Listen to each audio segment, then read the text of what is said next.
Apa yang Anda ketahui dari sosok sahabat bernama Abdurrahman bin Auf? Apakah kekayaannya? Apakah Anda tahu sosok lain dari Abdurrahman bin Auf yang kita bisa ambil pelajaran darinya? Kalau Anda nggak tahu atau mungkin penasaran, tonton sampai beres.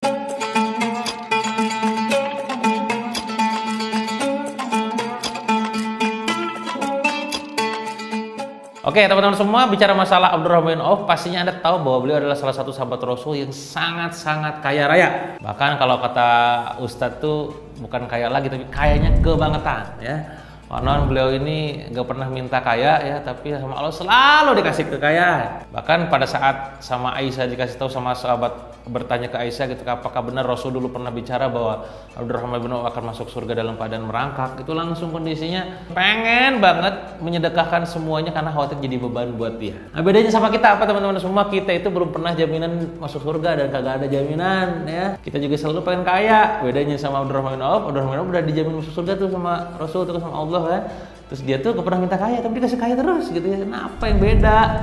Yang beda tentu adalah dari segi kapasitasnya, kapasitas dirinya, kapasitas imannya dan segala macam. Dulu bahkan kita pernah melihat ataupun mendengar tepatnya cerita dari guru-guru kita bagaimana seorang Abdurrahman bin Auf tidak bisa tidur malam hanya gara-gara melihat keuntungan di hari itu sangat-sangat besar. Wah, ini gimana nih, kok dapat sedekah habis dapat duit lagi, dapat duit. Wah, ini gimana, emas makin banyak gitu kan. Sampai istrinya ditanya, "Kenapa Abdurrahman bisa tidur?" "Ya nih, banyak keuntungan, besok harus disedekahin." Gitu. Sampai satu ketika ini besoknya langsung tidak banyak basa-basi lagi, Abdurrahman bin Auf melihat keluar apa yang dibagi-bagikan, juga ada yang jualan kurma busuk, akhirnya dibeli itu diborong tanpa nawar, dibeli semuanya. Apa yang terjadi? Ya udahlah, pas udah dapat kurma busuk dibagi-bagiin tuh, "Oh monggo ambil gratis gitu kan." Tapi apa yang terjadi? Walaupun udah ibaratnya ngehambur-hamburin duit gitu ya, bantu orang-orang pedagang-pedagang yang lain gitu ya. Tiba-tiba ada orang datang dari Yaman, kucuk. Dia bilang bahwa di sana di Yaman lagi ada pandemi gitu ya. Butuh obatnya itu adalah kurma busuk. Ditanya, "Di sini siapa yang punya kurma busuk?" Jawabannya sepakat, Abdurrahman bin Auf. Ya elah, gak bisa ngelak lagi. Datang, apakah betul Anda yang punya kurma busuk? Betul, saya akan beli. Silakan ambil aja gratis. Enggak, saya datang jujur di sini niatnya adalah untuk beli. Jadi berapa harganya? Disebut harganya, ada keuntungan, kaya lagi. Bayangin, niat nyari rugi malah jadi nikmat kaya mulu gitu ya. Tapi bukan itu yang saya ceritakan kepada Anda. Cerita itu sangat-sangat masyhur, sudah banyak diceritakan oleh banyak guru-guru kita, ustadz-ustadz kita. Justru yang saya sampaikan kepada kawan-kawan semua adalah para pengusaha, terutama para pengusaha muslim, tentang cara hidup dia. Seorang Abdurrahman bin Auf, poin yang saya catat di situ adalah tidak gila harta. Sekali lagi, tidak gila harta. Dia sendiri mengatakan bahwa saya kalau ketemu, ibaratnya kalau ada tanah nih dipegang, itu jadi kayak di situ ada emas gitu ya. Udah kayak Midas Touch. Kalau Anda mungkin pernah baca sebuah buku di Indonesia gitu ya, judulnya Midas Touch, itu karya orang luar gitu ya. Ya, the real Midas Touch adalah Abdurrahman bin Auf, megang apapun jadi duit. Hijrah dari Mekah ke Madinah disekutukan dengan Sa'ad bin Rabi, nolak untuk ngambil hartanya.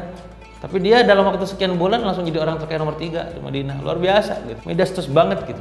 Tapi walaupun dia kaya, tapi dia tidak terpedaya dengan kekayaannya. Dia tahu bahwa kaya itu hanya sekedar wasilah saja untuk bisa berbuat baik.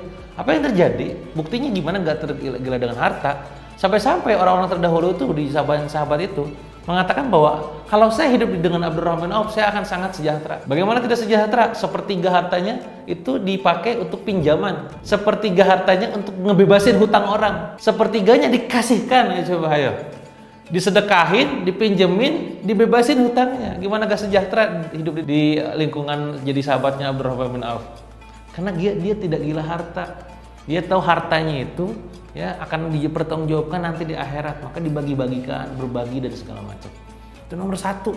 Kita belajar dari Abdurrahman bin Auf selain dari kekayaannya adalah dia tidak gila harta. Kedua, dia tidak gila jabatan. Sepengetahuan saya bahwa salah satu orang yang pada saat Abu Bakar meninggal, Umar meninggal, itu selalu yang jadi favorit kan jadi khalifah adalah Abdurrahman bin Auf.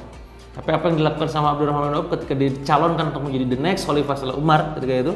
Dia langsung ngomong bahwa demi Allah, seandainya saya harus memilih ini, mending saya tidak usah. Bahasa gitulah kurang lebih gitu ya. Mending tusuk nih leher saya pakai pisau sampai dari ke belakang sampai tembus ke depan. Saking dia gak maunya memegang jabatan jadi khalifah. Berat gitu kan tanggung jawabannya. Karena dia gak gila jabatan. Beda dengan orang zaman sekarang ya. Orang berlomba-lomba pengen jabatan, menghalalkan segala cara demi punya jabatan. Dia mah enggak. Padahal dia kaya loh. Dengan kekayaannya dia bisa punya jabatan. Tidak. Sekarang gimana? Mereka menggunakan jabatannya untuk dapat kekayaan. Itu zaman sekarang tuh. Bukan Anda lah, orang-orang di luar sana gitu ya. Gitu, itu bedanya tuh. Abdurrahman bin Auf itu tidak gila jabatan. Nomor 3, apalagi yang bisa kita pelajari dari sosok Abdurrahman bin Auf?